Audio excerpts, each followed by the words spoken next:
Hello, Nexus Church family online, and welcome to what for us is graduation weekend or Memorial Weekend in 2025. Today we are looking at dreams God has given us. Now, we all have a dream at some point in life. Now, whether that's something that you can really not remember very well, but at one point, maybe you even wouldn't have called it a dream, but there was something inside of you. Whether it was when you were a little kid, you dreamed of being you fill in the blank. For me, it was to be a race car driver and win championships. And I had all sorts of dreams of what that looked like, and every time I would have an opportunity to play, I would either be racing my bike or later in life getting a dirt bike and racing my dirt bike and pretending or dreaming in my mind of how I would win a championship. Or when I was a little kid, I'd play with little matchbox cars, and my parents would have these rugs, and maybe you remember these old rugs. They were kind of braided, and they were in this like circle, and that was my racetrack. And I would have all of these cars. A lot of them were NASCAR replicas, and I always put myself in one of the cars, and I would always win every single game. And so every race, there I was in the lead again. I don't know how it happened, but I was always in the lead. And if I wasn't in the lead, I was in second place. And so I would make these standings, and every week I would add up all the points, and it was pretty intense, quite honestly. I kind of can't imagine that I had the time to do that, but I did. And we have dreams. And as so many of our graduates in our community are looking at what's next, many of them have dreams. Maybe they don't have words to put into it. Maybe you never did either. But you have these hopes. Maybe that's a better way of putting it. A hope, a belief, a desire that somehow, some way you could make a difference in that field or in the world in general. You had this fire inside of you. When I became a follower of Christ, God put a fire in me to serve him with all of my heart. Maybe you had a similar feeling. And so to our graduates this year and to you, I want to either rekindle that dream that God put in you. It might be an innate thing that God has put in you from your birth that you don't even remember not having it. But whether you are older, like myself, or you're younger and you still have that dream sit inside of you, I either want to rekindle that dream inside of you today or inspire you to not lose sight of that dream. We're going to look at a guy in the Bible who had a literal dream that God gave him. In fact, the two dreams that God gave him. And how in his life, he had a lot, that's to put it mildly, a lot of setbacks. But somehow, even though we don't necessarily read it in the text, he didn't give up on what God put inside of him. That dream might have faded. He might have forgotten all about it. But he didn't give up on God. He didn't give up on hope. He didn't give up on belief. And whether or not you hold on to that particular dream that you have, I don't want you to give up hope or belief that God has made you for something. Right? Dreams come and go. But what's underneath it, that's what I don't want you to let go of today. That hope, that belief that God indeed created you for something special. And I promise you, there is one thing that is true. He has created you, uniquely you. So don't give up on that. Don't lose heart in that. Yes, your dream will shift And unlike our character today, it probably won't look very much in line with what you once had as a dream. But it will be much more beautiful, much more purposeful than what you may have began with. And we will see that in our story of Joseph today. So we're going to jump to Genesis chapter 37 today. And there may be a lot of text, unlike most days. And so the message may be a little bit longer, but I really don't want to skip out on the details of this story because they are so important. And maybe you've heard the story before, and so the text is going to be something that you've heard many times. And it might be kind of hard to focus, but I just really encourage you to follow along and be really putting yourself into the place of Joseph in these stories. And maybe, again, you're young, and it's really hard to put yourself in that place, but try the best you can. Because I think when we can put ourselves in those stories that we find in the Bible, it really helps them come alive. So envision yourself today in this character known as Joseph. So Jacob, his dad, lived in the land where his father had stayed, the land of Canaan. These are the family records of Jacob. At 17 years of age, Joseph tended sheep with his brothers. The young man was working with the sons of Bilhah in Zilpah, his father's wives. And he brought a bad report about them to their father, his father. Now, Israel, also Jacob, loved Joseph more than his other sons because Joseph was the son born to him at an old age. And he made a robe of many colors for him. When his brothers saw that their father loved him more than all his brothers, they hated him and could not bring themselves to speak peaceably to him. So Joseph's brothers hated him for good reason. He's youngest, right? Well, he's got a younger brother, but he's kind of the eldest of the youngest set that was born to his beloved bride, right? The one that he worked for 14 years for, really, and finally had. And after all of these children were born of all these other concubines and of the older sister, and finally he has sons born of his beloved. So they hated him for so many different reasons. And then Joseph had to kind of put the nail in the coffin. Listen to what he does. Joseph then had a dream. God gave him this dream. It was a true dream, right? A dream that meant so much to him, his dad, but even made his relationship with his brothers worse. When he told it to his brothers, they hated him even more. He said to them, "Listen to this dream I had. There we were, binding sheaves of grain in the field. Suddenly my sheaf stood up, and your sheaves gathered around it and bowed down to my sheaf." They're going to bow down in reverence to him. "Are you really going to reign over us?" his brothers asked him. "Are you really going to rule us?" So they hated him even more because of his dream and what he had said. Then he had another dream and told it to his brothers. "Look," he said, "I had another dream, and this time the sun, moon, and 11 stars were bowing down to me." He had 11 brothers. So he told this to his father and brothers, and his father rebuked him.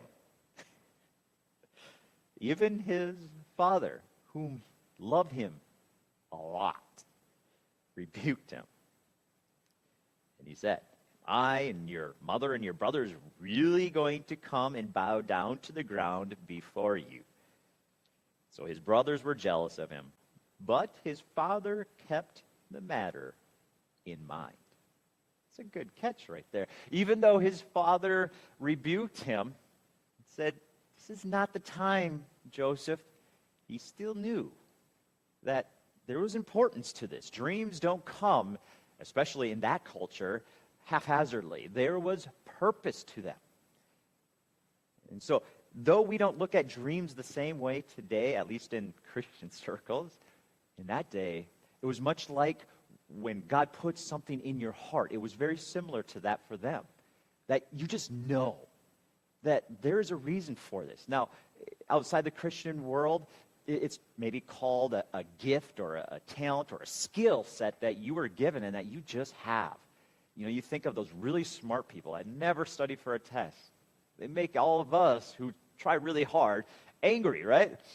Or those athletic people that just show up to any sport. They don't have to ever practice. And they just show up and they can hit the home run. They can shoot the three. They can pitch a fastball right down the center of the plate without even trying. It just makes you cringe. This was something God gave him from his youngest of age.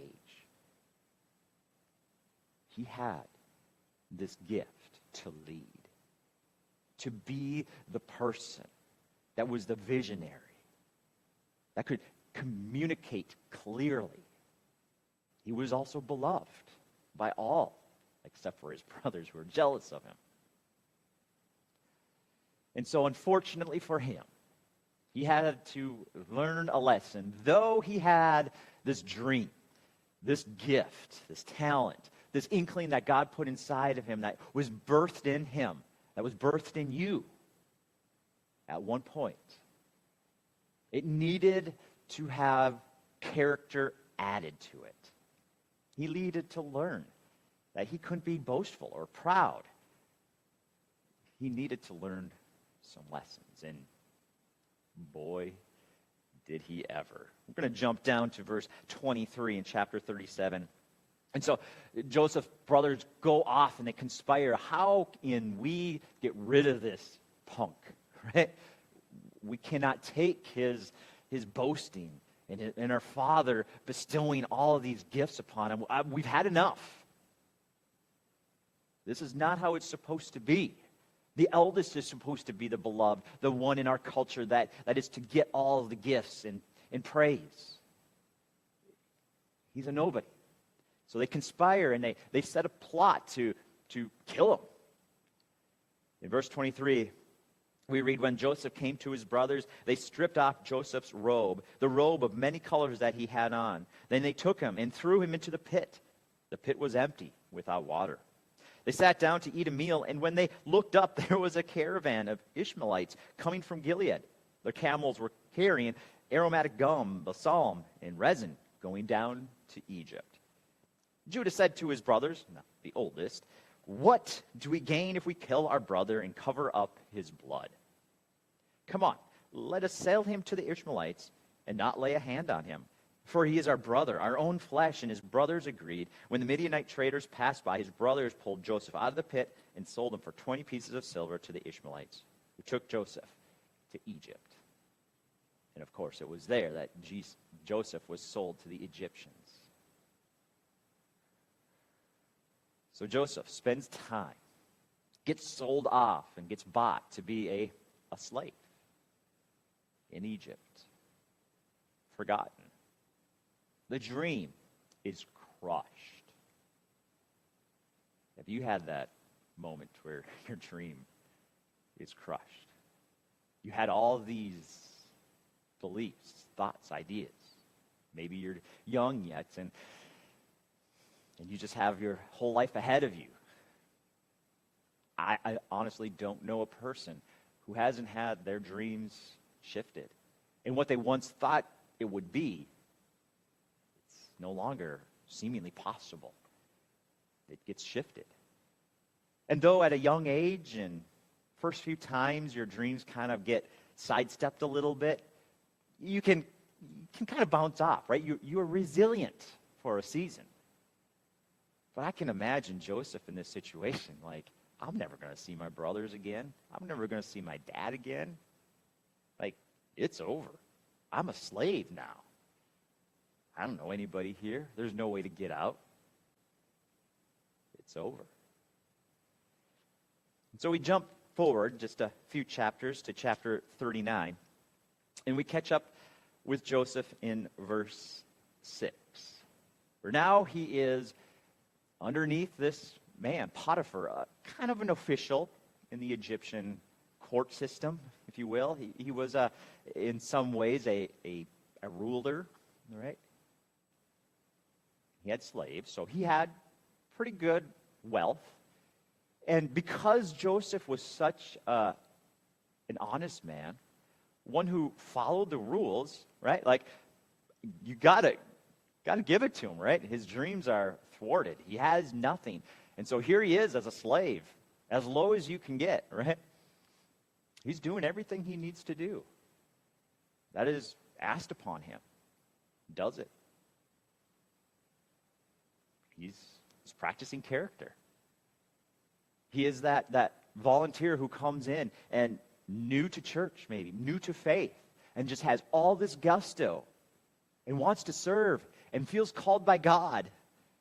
And what does the church always do with these young people? Well, we need cleaners. Would you be interested in cleaning? Could you help around the church doing little chores here and there, projects, volunteering at some outreach or community events that we need help with?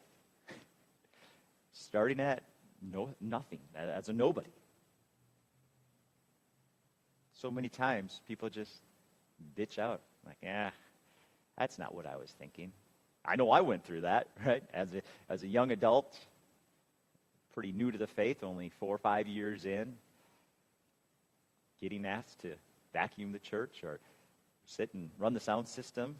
I just kind of felt like, man, I wanted to go all in for God. I want to serve God, and here I am. But I was willing. Joseph was willing.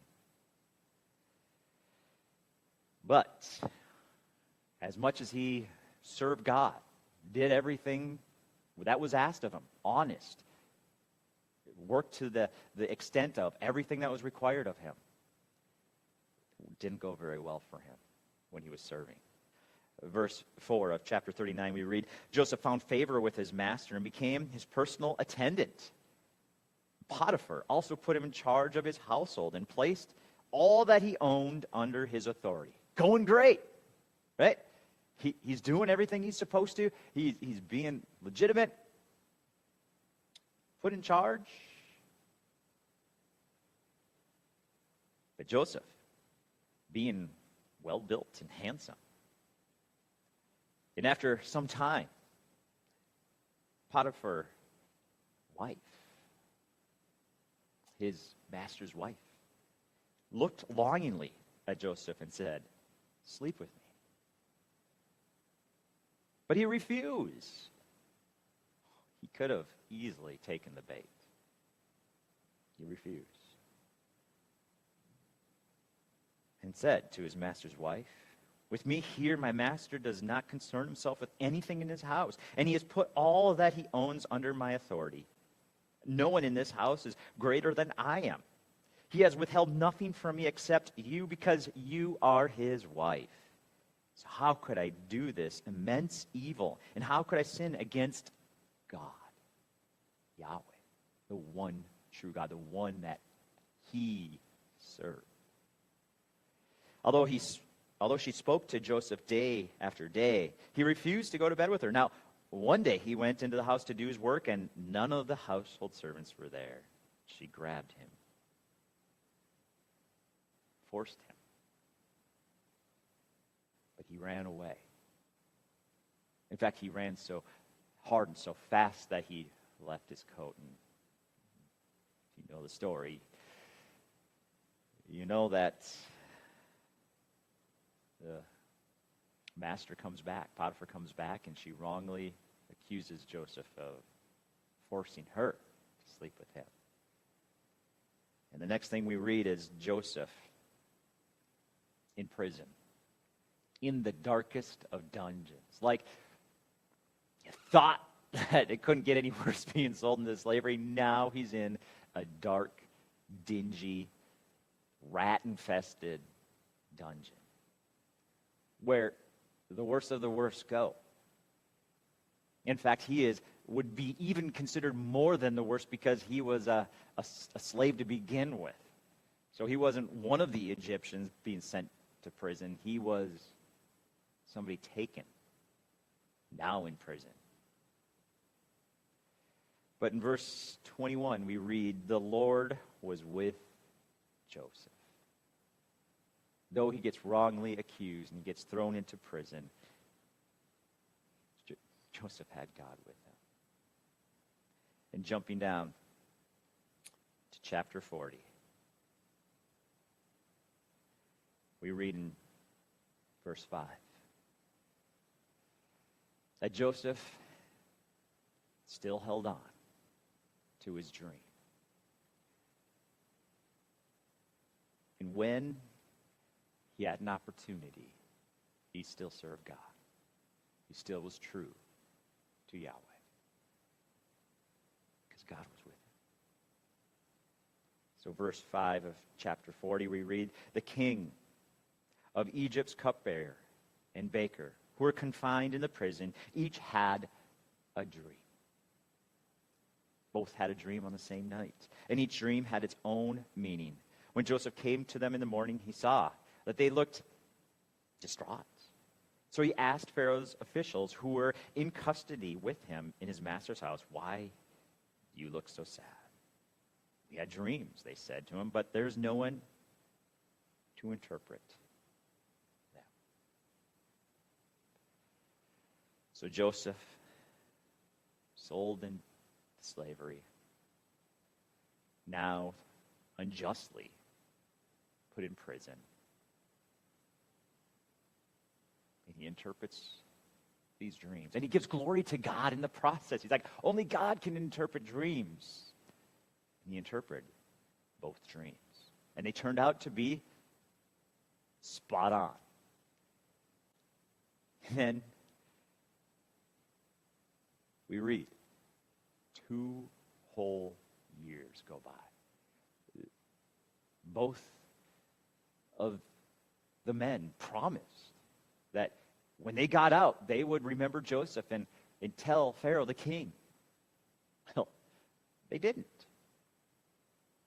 So Joseph is again forgotten, left in this dark, dingy prison, wasting away, not seeing sunlight, not getting adequate food, probably not cleaning himself, and just, I can't even imagine what a prison looked like at that time.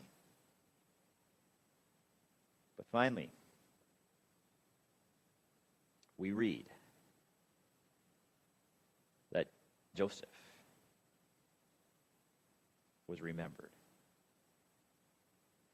Finally, the Pharaoh had a dream. And he remembered. And they send for him, and he interprets the dream perfectly. Nobody else could, but Joseph did. So we have this track record of a man at a young age having a dream, feeling God calling him, putting this passion and zeal into his heart. He wants to go out and change the world. He shares it. It's not received. People ridicule him, mock him. Maybe you feel that. You forget your dream. People don't believe you. Say you can never do it. You're not the right person. Right? You come from that line. You're that family. You come from that part of the world. You're not rich enough. You're not pretty enough. And on and on. You're not athletic enough, smart enough. Nobody in your family's ever gone to college. Right? It's just on and on. You have all these setbacks eventually. You don't get accepted into that college. You don't get the job. And now you're working on the factory line, doing meaningless job. You don't end up getting married like you thought you would and having a family. You're alone. depressed. It's so easy to throw in the towel and just give it up. I'm here to tell you, don't let go of that passion, that dream, that desire to serve God where he has called you. It may change. It's like Joseph, it's going to change. I know that much for sure. What you think it looks like today will be adjusted as you grow and mature, become more of who God has called you to be in Christ. Don't give up on that passion, that deep inside of you hope and belief that you're part of God's amazing plan to redeem people, to bring them into his kingdom. You have a part. You have a plan. And you may sometimes wonder, is that really God-honoring? It can. Anything can build God's kingdom when you utilize it to reach people and to allow him to work in their lives. So Joseph didn't let go. And in those hard times, God was working. God was working, directing Joseph down this new path. God was working in the character of Joseph, helping him to see it wasn't about him and how awesome he was. It was about his character. That's what mattered. It was about him seeing God throughout all of the difficulties. And as we see in Genesis 39, verses 2 and 3, the Lord was with Joseph, and he became a successful man, serving in the household of his Egyptian master. When his master saw that the Lord was with him and successful, the Lord made everything he did prosper. How beautiful. There is God in the middle of it. He blessed and used Joseph mightily in a foreign land. Today you may feel like Joseph, far from God's dream. And he's going to use you, even in those moments where you feel so far from him. He's going to use you. So my first challenge for you today is maybe you're at the cusp of your life as an adult. Graduated, new into the world of being an adult. Hold on to that dream and be a success throughout all of those trials and tribulations, being misplaced and forgotten and sitting there in loneliness. Serve God where you are. And if you're far along on the journey and you say, man, those days are gone, it's never too late. God is always on the move. You don't have to be a young adult to still get in line with where God has for you. But before you ever get there, you need to learn how to serve God right where you are. Joseph was obedient to God in every step in the way. From being sold to the Ishmaelites, then being sold to the Egyptian ruler, to being forgotten in the prison, left there, after being obedient and interpreting the dream and being at the lowest of possible lows you could ever be, Joseph chose to serve God.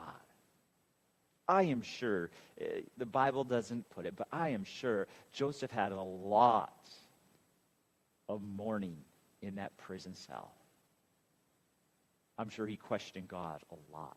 But through it all, he did not lose hope.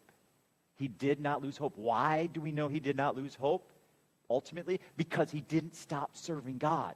When you lose hope, when you lose belief, when you lose trust, when you lose the ability to see God, even in the darkest of moments, when you refuse to give up, you will keep serving. But if you lose hope, lose belief, lose trust, you will give up. You will die. Or you'll just go off and party and do whatever you want. When you lose trust and hope and belief that God is for you, that God is working, that he has a plan for you, that he's going to work this all out, you lose that hope, you stop serving. It's just how we are wired. And then you jump down to verses 21 through 23. The Lord was with Joseph and extended kindness to him. He granted him favor with the prison warden. How crazy is that? He granted him favor with the prison warden. Why? Because he remained true. He served. He didn't try to escape. He didn't try to figure out how to steal more food or whatever. Right? He wasn't bashing the prison warden. He was trying to help the prison warden. That's how you gain kindness with a very cold-hearted person.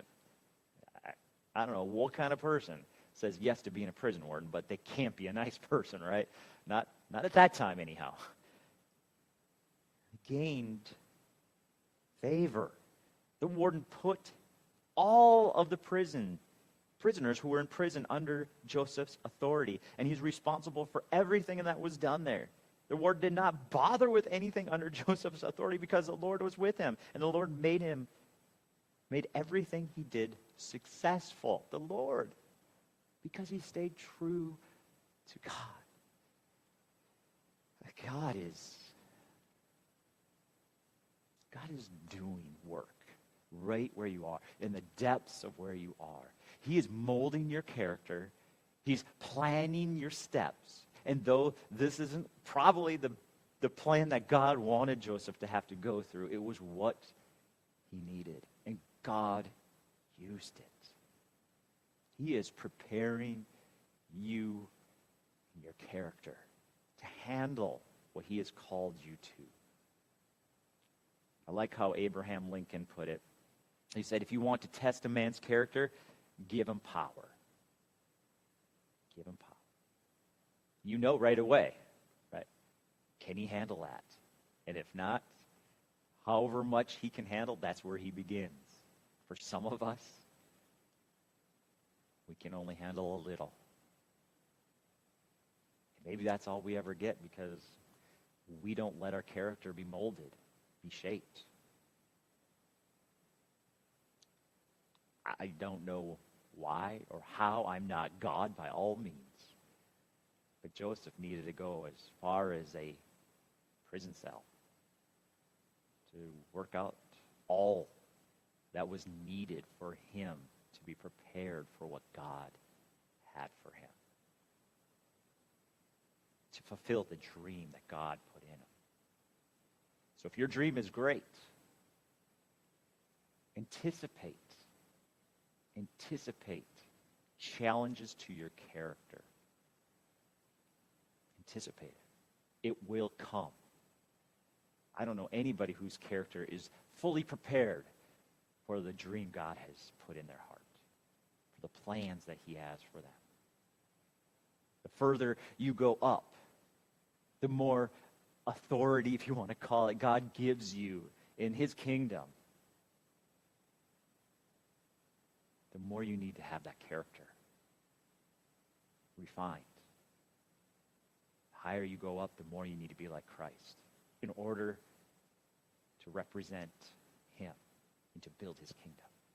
That's what we're all about. Ultimately, that's your purpose. It's to build his kingdom. To be a reflector of his glory to this world so they would know God. They'd turn from their sin. So Joseph had this dream. But he had to go through a lot of work.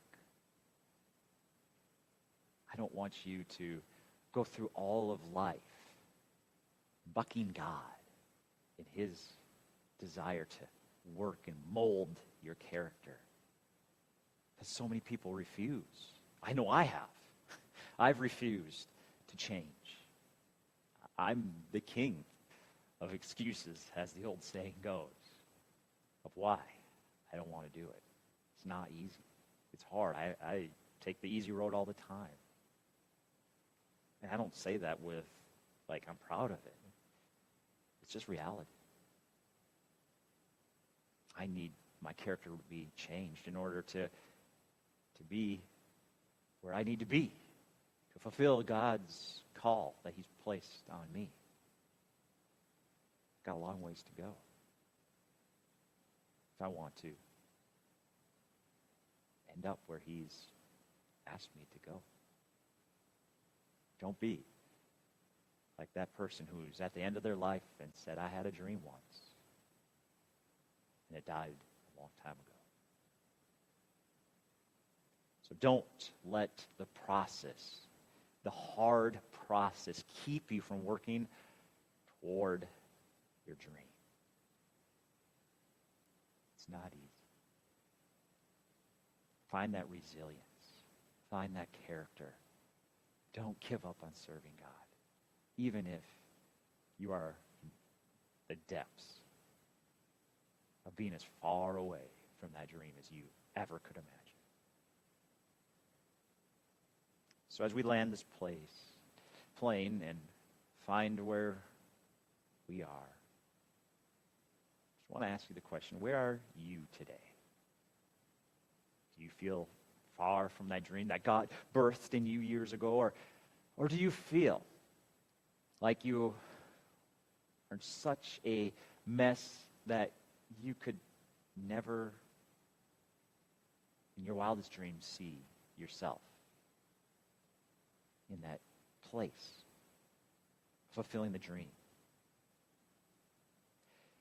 I cannot imagine Joseph in any one of his places ever imagining having his brothers come to him and bowing down to him. And as most of you are well aware, just a few chapters away, we see it happen. We see the promise fulfilled. In verse 42, we read, when Jacob learned that there was grain in Egypt, his dad found out that there was grain because Joseph interpreted the dream for Pharaoh, the most powerful person in the world at that time. And then Pharaoh turns around and says, you are obviously a man of God. I am putting you second in command to me. In fact, everything is under your power. I give it all to you, and I trust you. And Joseph does exactly what was needed to prepare for this famine that fell across not only Egypt, but in Israel. And so Jacob, his dad, finds out, and he sends his sons. He sends his sons. And they went to Egypt. And they looked at Joseph face to face. And in verse 8 of chapter 42, we read, though Joseph recognized his brothers, they did not recognize him. Obviously, fully makeup and everything. Then verse 9, Joseph remembered his dreams about them. I cannot even begin to fathom how he must have felt. And then lo and behold, just a few verses later, they literally bow down to him. He had to be bawling inside. What will that feel like when you arrive in that dream that you once had? God opens up your heart and you remember it. You'd forgotten about it. Joseph undoubtedly forgot. Because even though he's second in command, he never dreams that his brothers would come to Egypt to see him. Like, it's over. there they were. You may think that you're at the end of this journey or close to it. Or you've already been accepted to college, or you've already finished college, or you're already working in a job and that career is so far removed from the reality of what you're doing or going for, or whatever. It's just not reality. God looks down and says, I got you. And it might be at the very end of your life and you see it. That dream that God had for you, he was working. He was beautifully, in his way, making it happen. Get to the end of your life and you realize it was there all along. You just didn't see it. It didn't look the way you thought it should, but it really happened. That fulfillment that you would have, because you refused to stop serving God through it all. You refused to stop believing, trusting, having hope in him. Yeah, are there moments? Absolutely. There are going to be moments where you are heartbroken and your heart is just saying, I just can't take it anymore. You will lose hope. You may even lose trust in God or his people, and you just can't do it anymore. We all go through those moments, those heartbreaks. But let me tell you, you'll get over that mountain. You will. And you will wake up again, having belief, having hope, having trust. Just don't stop serving. Don't stop going forward with Jesus. He will not fail you. He will fulfill those things that he has promised and put in your heart. It just might take a while, and it just might look different. But it will be so worth it, and it will, I promise you, it will fill your heart full of joy and accomplishment and purpose. He's got you. Get back to where you need to be in serving him. Father, I pray for every person listening, wherever they're at in their life, whether they're graduating and their whole life is in front of them. God, help them to remember this message. Help them to not give up hope when things get tough in the future. Surround them with people that won't let them turn from you. And for those of us who are far along, or some who are even at the end of this journey, retired, feeling like everything is past, God, they're not done. You still have a dream that you have to reveal to them, that they can see and experience and enjoy. God, I pray that they would stay true to you, serve you, and allow you to develop their character. We are never too old to be molded into the image of God. Help us all to stay teachable. God, help me to have my blinders, have my pride be removed so I can serve you. God, help us. We need you. Desperately, we need you. In your loving, gentle guidance. In Jesus' name, amen. Thank you for joining us this week, Nexus Church family, and we will see you again next week.